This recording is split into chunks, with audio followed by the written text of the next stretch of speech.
Hey, everybody, I'm Jody Vance. And I'm George-Affleck. And it's time for Clean up, everybody everywhere. UnSpun.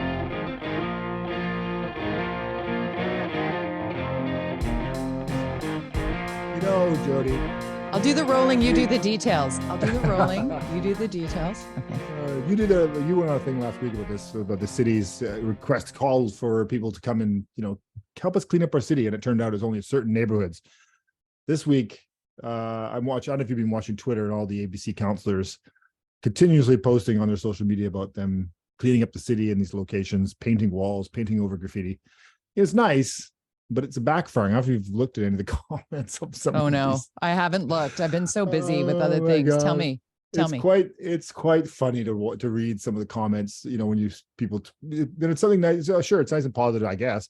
But, one of the comments like ABC Vancouver painting the city beige, or things like whitewashing our city, or, talking about priorities. And obviously some people loving graffiti. And most of the comments I've read are absolutely negative. And it's kind of one of those things in Twitter world. It's a tough game to play in Twitter, that kind of stuff. It doesn't work well with the Twitter audience when this up with people, happy stuff. It's just not the Twitter world. It's more of that's more of an Instagram thing. You can literally post a picture of a ripe avocado and have people come at you. I'm proof of that. I literally showed an avocado hack. Oh, well, do you know about this? Do you like avocados first? I love avocados. Okay. Avocado toast in Peru. It's amazing. Peru's avocados. Mwah. I don't think it gets better than a Peruvian avocado, but if you're trying to have a ripe avocado when you want to have guacamole, or if you want to have avocado toast, sometimes you're like, oh, damn, that's either, it's the three bears. It's either too hard or it's too soft and brown, right? So I found on the greatest place in the world, TikTok, of course, this hack that my partner, Brian, is a chef. So he knows most of the hacks. When your avocado's right, just pop it in the fridge and that'll give you a few more days to, get to it. Well, I saw on TikTok, that's what kind of day I'm having. I saw on TikTok that if you wrap your ripe avocado tightly in tinfoil and put it in the fridge, it will last for weeks and weeks and weeks. Really? And I was like, yeah, I don't think so. So now you're a scientist, your brain's coming out. I'm going to test this. I did. Yeah. And George, it works. Really? I used to have so much frozen chunks of avocado because they all get ripe at the same time. You buy them at Costco and then you're like, wow, now I have 15 avocados I can't use today. And now I don't have any in the freezer because you wrap it tightly in tinfoil. And I put that on the interwebs and people are like, you can just put it in water. There's no need to waste aluminum foil. I'm like, oh my God. Put it in water. What does that even mean? I understand. They put it in it, submerge the avocado completely in water. So if you want to have a fridge full of jars of avocados, I guess you could do that too. I've not tested that theory, but no room. Wrapping it in the tinfoil, reuse your tinfoil, George. Reuse your tinfoil. But it works. And I put it out on social media last week, and I had to mute the thread at one point with people mansplaining to me. Yes. Typically people with lots of numbers after. We'll get into trolls on Twitter. Imagine we're selling something. You could have made some money. Buy my my course on how to wrap your fruit. Wrap an avocado. Oh my God, that's funny. Evelyn, my daughter, when she was doing her makeup artist, she wasn't on TikTok long, but she did one TikTok where she did a makeup thing where she put a tear on it was doing makeup on herself, and she was showing techniques, and she put the tear over on the right hand corner or something like this, and and then she no, it wasn't that. Oh, okay. It was a debate about how tears fall off your face. And it was 1 million views of this, and a conversation. She had it's like ridiculous. People, that's not how tears fall. It was like, she's like, it's just makeup. It was quite interesting. I mean, it pushed her up on the TikTok world of, but it was like a massive conversation about how tears fall out of your eyeballs. I'm going to give you one more from TikTok that I learned. This is totally off script here. But do you ever hard cook an egg and then peel it to make like egg salad, deviled eggs, or just eat hard boiled eggs? Okay. Yeah. Sometimes you can't get the shell off and you're whatever. Okay. So also on TikTok, you take that egg and you take a little teaspoon, and before you boil it, You tap Before you it, boil tap, it. tap, tap. Before you boil it, you tap, tap, tap, tap until it goes snap. And that releases that albumin or whatever it's called on Really? from, again, tested You it. did it? No way. I hate How did we know? drives How me did we not crazy. know? You just, How do you do that without breaking the whole egg though, but by gently accident? tap. You're tapping on it like you're trying to check and see if it's hollow or not. Like you're just like, do, do, do, do, do, do, and then See, it goes this is why snap. people need to watch UnSpun and listen to UnSpun, because we have we This talk about tips. politics and things, but they will also give you these magical tips that we steal from other people. Tried, tested, and true TikTok tips that I stole from people. Okay, but That's going basically back to describes TikTok in general, I think. generally it does. Yeah. But going back to the painting or creating Yes. I wore my white for this, my canvas. Trying to clean up the city, I think, is an excellent initiative. And Yes. we've, as Vancouverites, have been Cut the grass, asking for fountains on. this to be exactly. Mhm. You know, good news on a couple of fronts. The thing, and I'm really, you know, if they want to put it out on Twitter and get rolled for it, then that's fine. Or just don't read the comments. That's my jam right now. I just like block. But I love the effort. I just wish the message matched the mission. And I, you know, the press release was great and the logo was great. And then you went to the Eventbrite and there was no information there. Like it didn't explain anything. Oh, yes. It didn't say how to activate it. Yeah. It didn't give me a way to do it in my neighborhood. I would love for there to be a program. Come to City Hall. We'll give you the green that we paint all the lamp posts, and you can take the squiggly line graffiti off of every lamppost down 4th Avenue or 2nd Avenue, whatever. And to the people that love a beautiful piece of graffiti, then, you know, maybe have people come by and enter a vote, make it a thing where you can say, I like this wall. Well, let's keep this wall because this does represent a time in our lives in this city and whatever. You know what? There's a way to do it. Or make more of those Instagram walls like the Wings down at 4th and Burrard. There's never graffiti on that because graffiti artists apparently respect the art of others. But if you just paint it out white, that just gives them a new place to tag. And the tags are the problem over the art, in my opinion. I see the people who climb up extra high to just tag their name or whatever, or I'd like something to see more a counselor graphic. climb up there. Right. So I mean, to toot my own horn, because performative. remember those Lovelocks issue, the Lovelocks issue, and so I brought a motion forward way back in the day about this Lovelocks problem. People were putting their locks on fences all over the city, on the bridges, and it was really a problem because the weight was pulling fences down, and so I put a motion forward on council to create a permanent Lovelocks.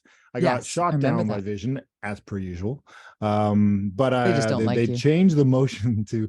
They approved it, but they said George Affleck will find a solution for this on his own on his own time and find the funding for this. So I did, and worked with the park board and John Cooper, and we built a beautiful Lovelocks. Got a beautiful Lovelocks put up at Queen Elizabeth Park. And guess what? Doesn't have. And so it's a solution to a problem, which is really what you should be doing as a politician. And then the problems generally stop. And so you've got to think about, you can't just Band-Aid, literally painting over the graffiti is almost literally a Band-Aid solution. Why are so many people able to put graffiti on all these places in the city? Why? What is happening? Well, the same reason we're seeing smashed windows all the time. There's a problem. Not enough people on the city streets. Eyeballs, not enough eyeballs. People stopping these people so they don't feel comfortable going up there and doing that. And so this is the challenge that they should be focused on. It's nice photo op. I think it backfires on them. Also, there's people that I see tweeting about unions and all that stuff, because that's one of the challenges for what you want to do, or what the unions definitely would have a problem with mass distribution of paint to residents to do their job, even though they haven't got the ability to do their job, which, you know, is kind of what the whole police issue is in Surrey, right? Right. Oh, speaking of colorful, honestly, okay, so first and foremost, caveat. Linda Steele, my partner on Steele and Vance, is married to Chief Norm Lipinski of the Surrey Police Services, for those just joining us here on the program. The Kevin Bacon of Kevin Bacon lookalike. Yeah, I've met Norm once ever in my life. So people are like, she's biased. I'm like, sit down. I'm allowed to have an opinion on this, and I do. Shocking, because we can go down the path of re-explaining everything, but suffice to say, we find ourselves in a situation where the province, the Solicitor General and Public Safety Minister Mike Farnworth, a number of weeks ago, in fact, back when it felt like it was going to snow, Yes. He said, was that this week? yeah, right.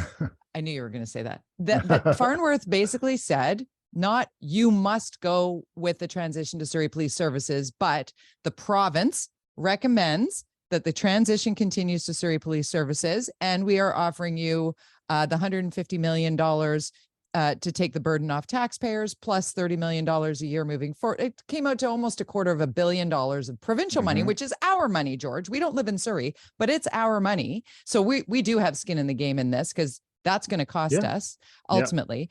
And then, but if you decide to go with the RCMP, you must meet these conditions. They're non-negotiable conditions that you must meet. And many, much smarter than we are on policing matters, said those conditions are basically unachievable. Okay. So now we fast forward to Mayor Brenda Locke with her heels dug in, as we've said so many times in covering this story, seemingly dug in simply for ego. It doesn't make a lot of sense when you're watching from outside looking in. I know, we talked about right.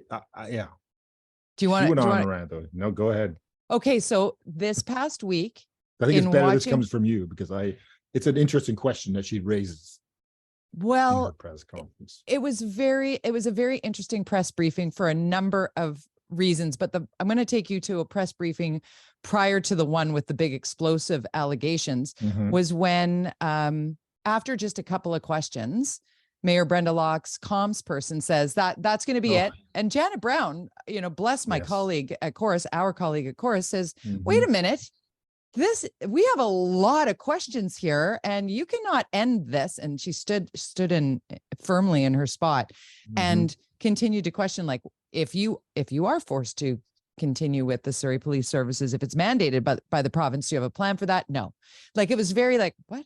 And then in the next press briefing, after they held an in-camera, which you and I talked about, in-camera council vote on this, where the whole kerfuffle over signing NDAs and how everything should be done in the open, her whole thing is everybody should transparency and blah, blah, blah, and then in camera. So completely contradicts herself. And then, but the vote is 6-3. A politician contradicting that never happens. Weird, right?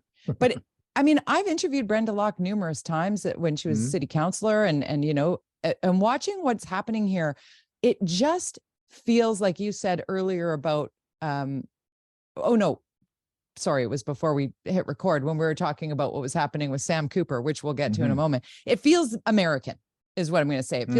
It feels like I'm just going to say things that come to mind. And then the Solicitor General standing there going, no, that's actually not what's happening here. He's like, I've not seen your report that you voted on, 6-3 to continue with the RCMP. I need to see that report because it needs to meet the conditions. Mike Farnworth had a very well-attended press briefing about that in-camera meeting and said, I haven't seen it. And Brenda Locke's making him sign an NDA. He's the Solicitor General and Public Safety Minister. He knows more than province. Like, what is she talking about NDAs that he needs to sign? He's a busy man. Give him the report. He's a busy person. I'm going to take the man out of it, because now we're going to get to the meat of this. At one point in this press briefing, after the in-camera vote, where the feet were being held to the fire pretty significantly, and it appeared, and I was listening live, it appeared that the mayor had rather painted herself in a corner. And Janet Brown asked her specifically if she felt as though she was being treated differently. I'm paraphrasing, but basically, are you feeling that you're treated differently because you're a woman? And Brenda Locke, you could see it. She was like, yes. That's what it is. I'm being bullied. He's a narcissist. He's a misogynist, and he's using bribes, the tax dollars. I see. To support like that. You don't say that in politics. No. And that I was listening on NW as well. And to Jill Bennett's credit, when she came back from that, she said, that's a pretty charged term to use. So, but now we're looking at this and thinking, okay, well, the whole Me Too movement is about believing women. And yet in this moment, it feels like weaponization of that in a way that does not help women. Sure, no, we can't. But I can say that my experience, and I'm sure yours, interviewing Mike Farnworth, which we've both done on CKNW. Numerous occasions. Yeah. He's a tough interview. He generally doesn't cross as a lovable fella. He's not warm and fuzzy, but offense, he's Mike Farnworth. respectful. Yeah. Yeah. I mean, it's so he's always been a bit of like, I actually know him through personally through, private life, through some friends that have met him in a different scenario, and he's quite funny and personable, but definitely having experienced him as a journalist, and in politics a little bit when I was in office. He's a cool dude, like cool customer guy. But I mean, we definitely don't. I mean, I just think, wow, yeah, pulling that card is, well, several cards there that she pulled. I don't know. We've talked about this so many times. First of all, I've said since the beginning, and this is certainly coming out now, and Richard's just been, and everybody's, talking a lot about this, the cost, because I know the cost of policing in Vancouver, and I talked, it's 40 to 50% of our budget here in Vancouver. Yeah, they were underestimating Doug McCallum underestimating that cost by a significant amount to have their own police force. They always have. I think I always said it was going to be triple what they were estimating. At least I said, into the $500-600 million. I'm pretty sure I've said that many times on this podcast. Yeah. So that's the issue.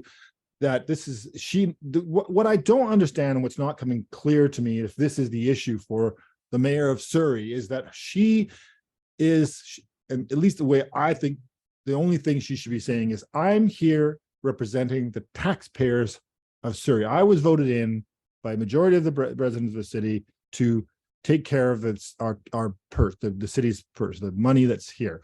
I'm just going to jump in just one sec. She was voted in not by the majority of the people of the city of Surrey, but the majority of the people who actually voted, and the turnout was ridiculously low. So she definitely activated the vote. So that she won the election. She won the election. Fair. So she's been given this job. The only thing in my mind she should be saying all the time, and if I was her comms person, this is what I would say: only talk about, you're here to protect the taxpayers of Surrey, and the money that the province is offering is not enough, and it's a one-time payment. The cost that has been determined, and I heard George-Affleck say it 2 years ago. Go ahead. That it's going to be $500 to $600 million, not $200 million a year.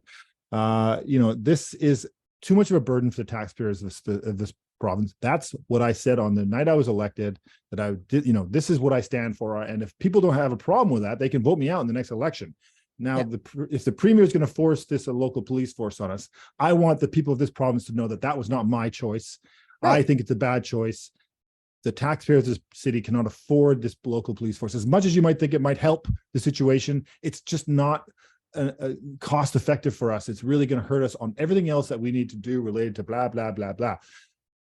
That's the only thing she should be saying. And then that pressures the province and pressures the minister to kind of go, I don't want to be the bad guy in Surrey. I don't want to, I got elections. See, we got an election coming up potentially. We need Surrey in the next election. We don't want to be the bad cops here, the ones who are not only burdening, as you mentioned, every single taxpayer in this province with $150 million that's going to Surrey. But it's all the taxpayers of Surrey who will be burdened with a significant tax increase to manage this. Now, then there's a whole union issue, which is, I think, what really is at play here for the province. So that's what the game is. They don't want, even though there's 2,000 plus jobs of RCMP in Surrey, it's not a union that provincially they maybe don't care so much about. I don't know. I think this is really a union play too. The NDP are very union friendly. Yep. And they look at it would be union busting to close. See, the thing that people forget in this soap opera, because the soap opera and saga has been playing out over years and years and years. Initially speaking, this was not the province telling Surrey that they needed to move to a municipal police. No. This was the people of Surrey voting under Doug McCallum. Yes. To request from the province that they move away from the Ottawa-led RCMP in Surrey to a boots on the ground municipal force that would know the neighborhoods and the crimes better within that growing city. And Surrey is the largest city in Canada without a municipal police force. That is a fact today, that they are the largest municipality in the country without a municipal force. So those two things at play. And I'm going to say this just to put a pin in this one, because we're going to talk about this next week for sure. If the Solicitor General had come forward 2 months ago and said, I believe that Surrey will be better served as a public safety issue by a return to the RCMP. I would be sitting here advocating for that. I actually am deferring to the people that have studied it and looked at it. And that's me trusting government where other people don't. And I fall into this category fairly often. But when it comes to specialized things, it's like science and policing and the things that like the board of people, the former police chiefs and the criminologists and the actual thinky professor brainiacs who they've studied this. Like, I'm going to believe that they know more than the rando with the name, with the numbers at the end of it that are tweeting at me.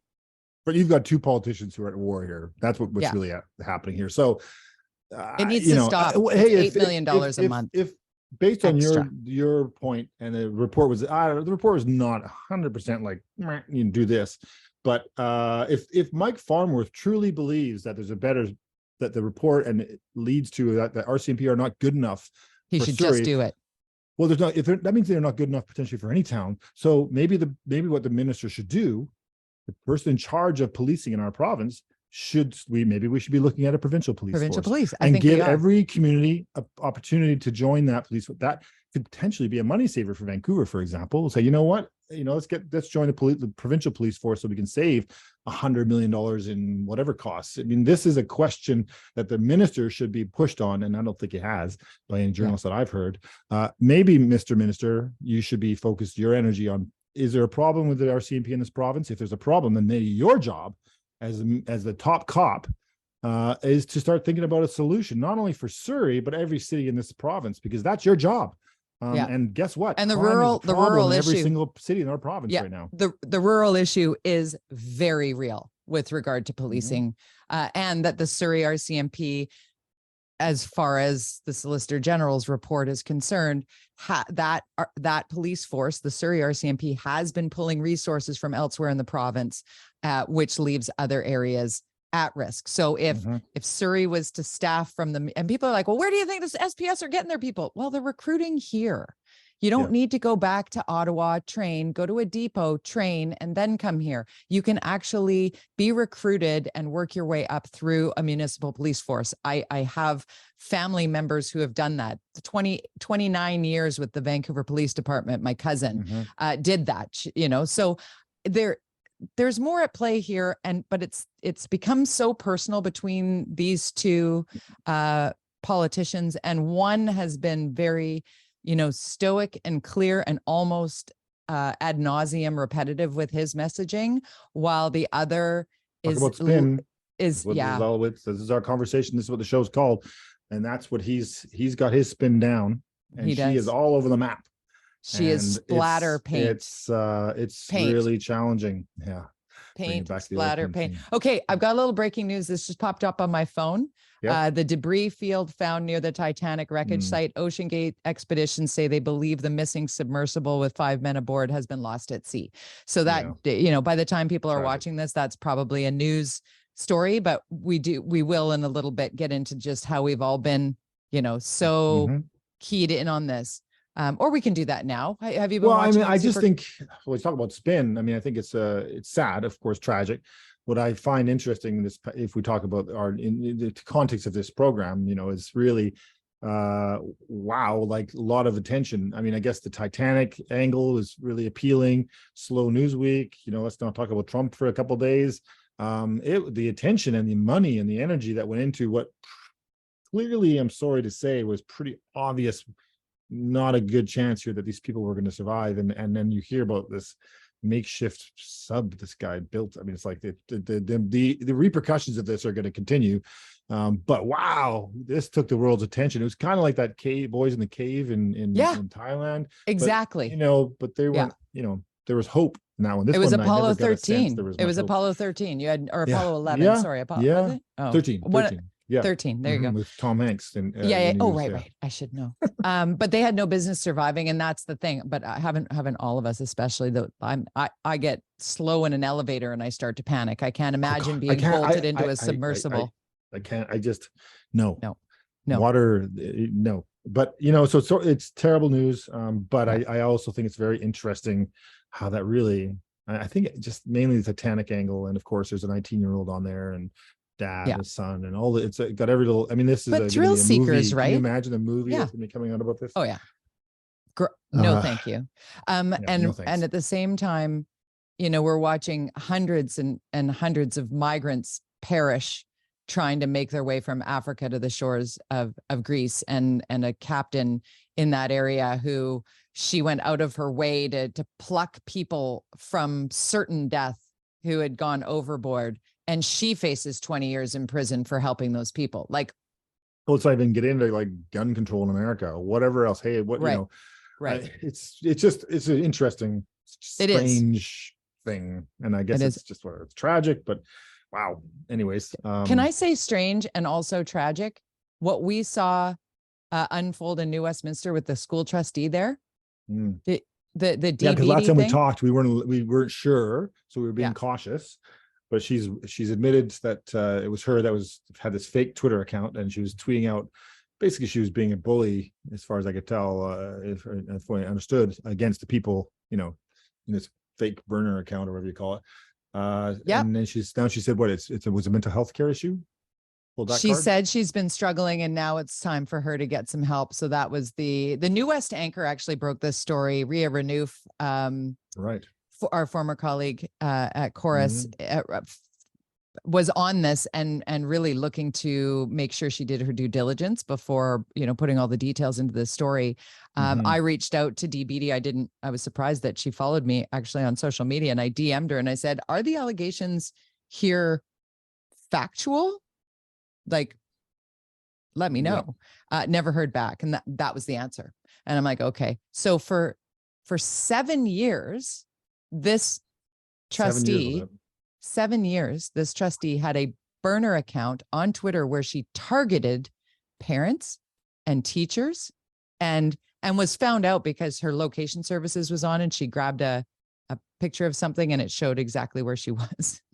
So, I mean, she got caught because one of the people that she targeted, one of the people she targeted relentlessly over years, and this is online harassment. So whatever her defense might be, whatever she found that figured people wouldn't be able to come at her anymore, this is one of those cases. Yeah, you know what? You need to be counseled, not canceled, but you also need consequences for your actions, because terrorizing people should be handled as a crime. This goes back to, because the guy that did it for me for 5 years, you know, he is a criminal in my eyes because of the relentless, continuous, sustained harassment. That's what this woman did to people in New Westminster. It's do it to parents. These are people that, well, and just thinking, you know, because this, you know, I have the campaign university that I've launched, which is really focused on trying to get people to run for office and get engaged in politics.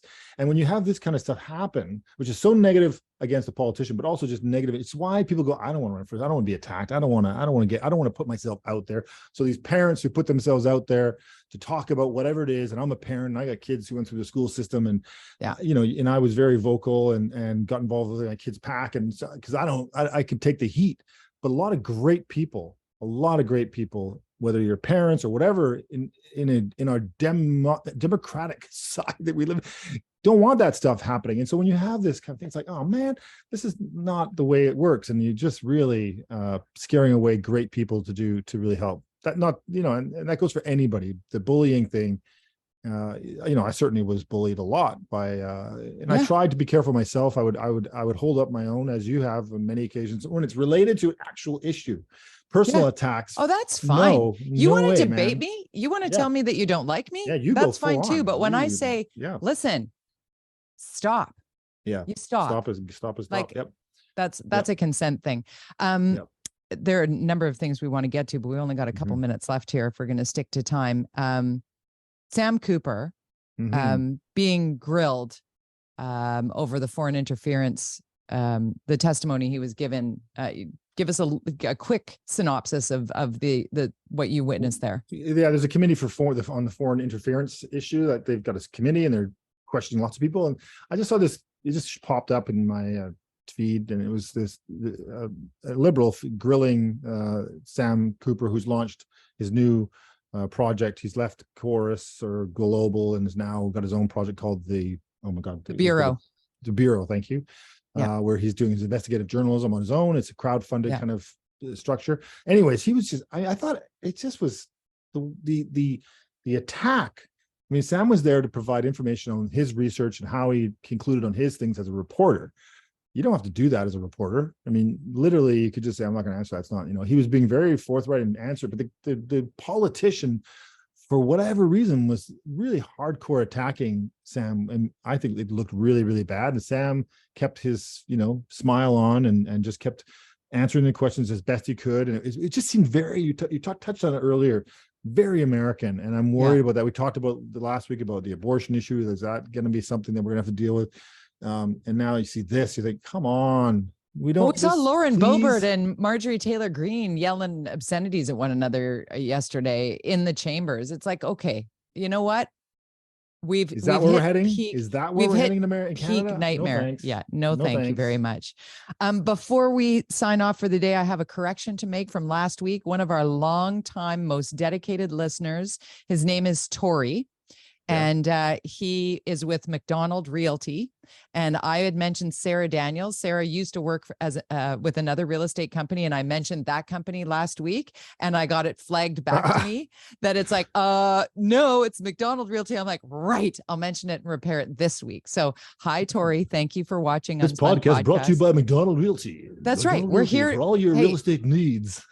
McDonald Realty is where you need to go for the best possible service. Go talk to Sarah Daniels, sarah-daniels.com. Boy, wow. You're found on Twitter at George _Affleck, George_Affleck. And I'm at Jody Vance, Jody with a Y, at Jody Vance. UnSpunPodcast.com is where you find us each and every week. We just sound off on stuff we think is interesting. This is episode 220 of the Unspun podcast. It's wild, George. Every day we go in thinking do we have enough to talk about? And every day we've got 15 things we never even got to talk about. So is that us or is it the issues? I don't know. We'll see. But it's always fun. It's always the fastest half hour of my day. That's for sure. Indeed. I enjoy it too, my friend. We'll see you next week.